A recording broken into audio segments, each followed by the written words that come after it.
Welcome.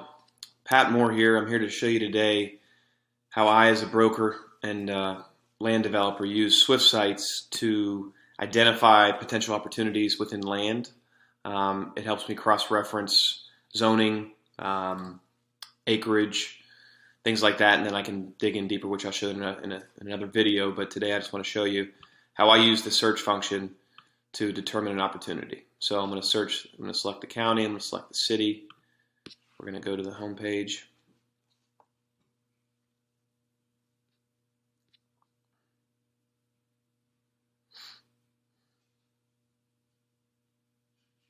Once in here, you'll see pop up an advanced search option. I'll click that. And then I'm going to search. I want to find properties that are, say, 50 acres or larger. So I'm going to say the minimum is 50. We'll leave the maximum where it is. I want to find raw land, so I'm going to say the building value needs to be $500,000 or less. That way it might be able to pick up an old house on a farm or something along those lines. Land value, I'm going to leave 0.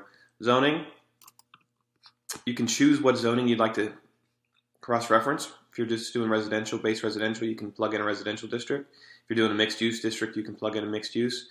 I'm doing residential, so I'm going to plug in R4. I'm going to plug in R10.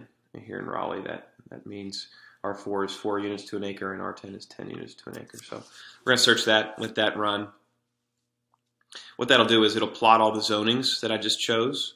It'll show it on the map, show all the different districts, and then it will plot and pinpoint each and every property that would fit that criteria that I chose, meaning 50 acres or more or $500,000 building assessed value or less.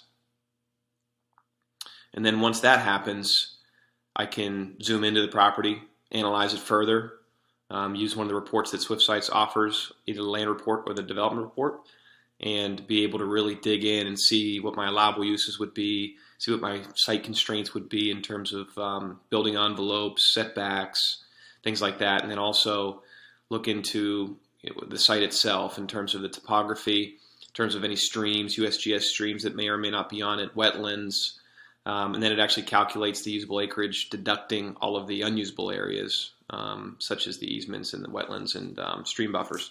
So as you can see, it shows all the zonings here. This is the R4 district. These are the R10 districts. And up here, it's beginning to plot all of the 50 acres or more. And this is sort of a downtown-centric view. So there's not going to be a ton of land that would fit that. So I'm going to click it. I'm going to drag up this way and see if I can't unearth this piece right here. So there, if you pull it up, it actually shows you quick details of it. And as you can see, the acreage, 161 acres, and the building value is less than 500,000. So this is obviously a piece of raw land. I'm going to actually click on the view details here. And then what it'll do is it'll zoom into the property. It'll highlight it. And then over on the right-hand side, it'll show me some quick statistics of it, some political stats, some tax assessment value, the owner address, everything along those lines. And then if I want to go further, I can add it to the analysis. And then over here on the left-hand side, as you can see, it pulls up an option to generate land analysis, or you can generate a development analysis down here. You can select the development type, what you're trying to do. You can select the proposed use and really dig into it.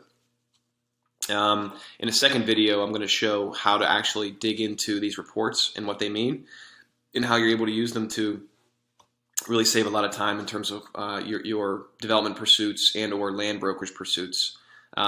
This tool is a game changer. I use it on a weekly basis in terms of where we're looking for land across the state of North Carolina.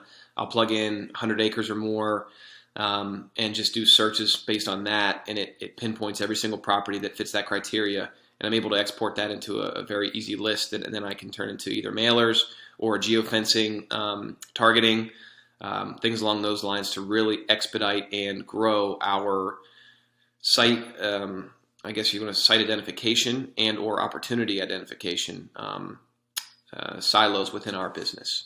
So yeah, that's how I use the search function and the advanced search function within Swift Sites Land Analysis. Thanks for watching.